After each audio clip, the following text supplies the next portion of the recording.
Brighton 1, City 1. It was a good game in terms of like, because going into it, it was kind of a dead rubber because they already qualified for Europe, but they and just needed 1 point to qualify for the Europa League because they were already confirmed to be in Europe, but it wasn't confirmed whether it would be Europa League or Conference League, and now it's confirmed to be Europa League. So well done to Brighton, they deserve it because you don't really see teams like Brighton like playing in Europe that often, so it's good to see something new. And De Zerbi's a great manager. I feel bad for Brighton in a way because there's no way that he's going to stay there at Brighton for long, unfortunately, for them. First half, we started off really well, got the goal through Foden. It was a scrappy goal, but all goals account for something. Their goal was absolutely fantastic. It was nice to see the City fans applauding it because you don't really see opposing fans applauding goals that have been scored against them. So, fair play to our supporters for that. Maybe it's because we had nothing to really play for Premier League-wise, but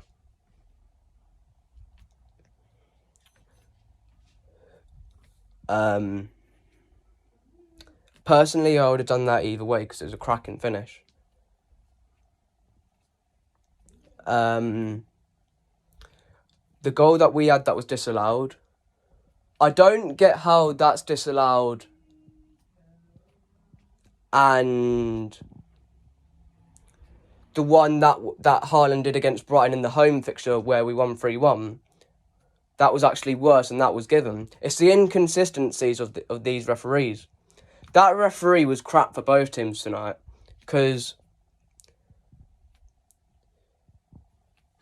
he didn't really know what he was doing, it looked like. And he wasn't really letting the game flow. He was just giving like unnecessary free kicks when he could have played advantages for both teams.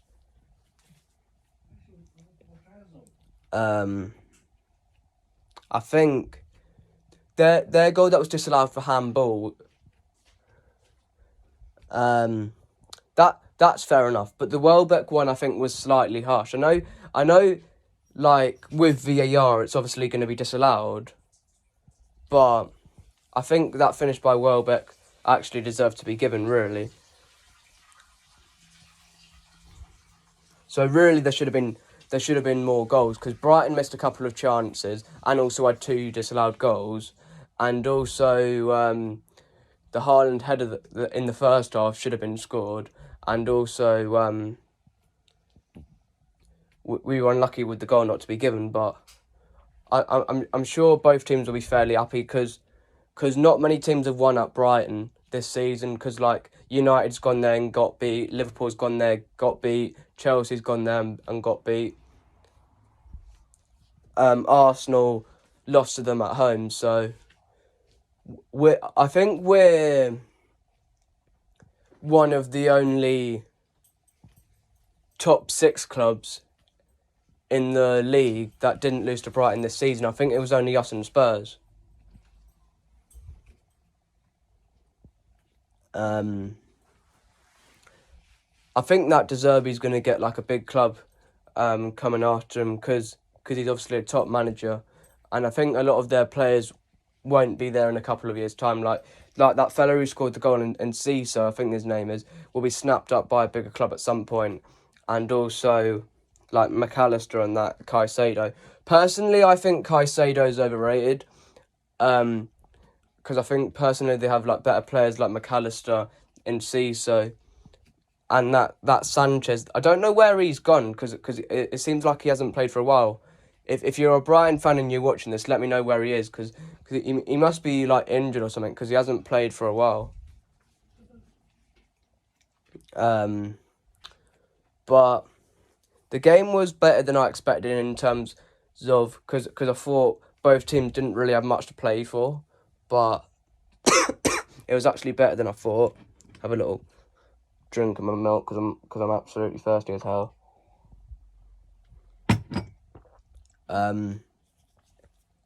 Stand-up performances for City. I thought Rico Lewis was really good again. Stones played well.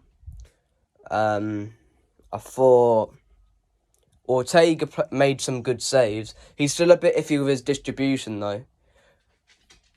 My only worry with Ortega is, like, that he won't last long at City. Because, like, with Pep, you have to be good on the ball.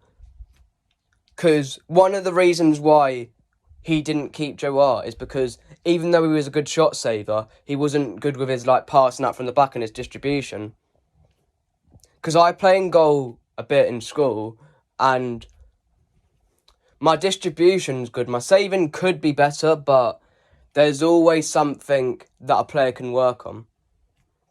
And hopefully Ortega can work on his distribution.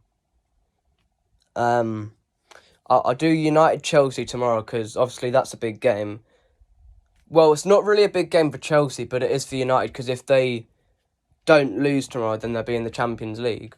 And personally, I don't see them losing. I can see them winning fairly comfortably because I know Chelsea only lost 1-0 to us on Sunday, but part of that was because we didn't really play our strongest 11 because we won the league the day before because Arsenal lost to Forest. So that's why we rotated in that one.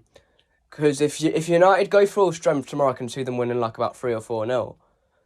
I know United-Chelsea usually ends in a draw because like recently it's ended in draws like 0-0, 1-1, but to be honest, I can't see it this time. I can only see one result happening, and that will be a United win, but I'll do a video on that anyway. And also, I'll do my final Premier League predictions for the last game week when it happens. And, yeah, that's about it, really.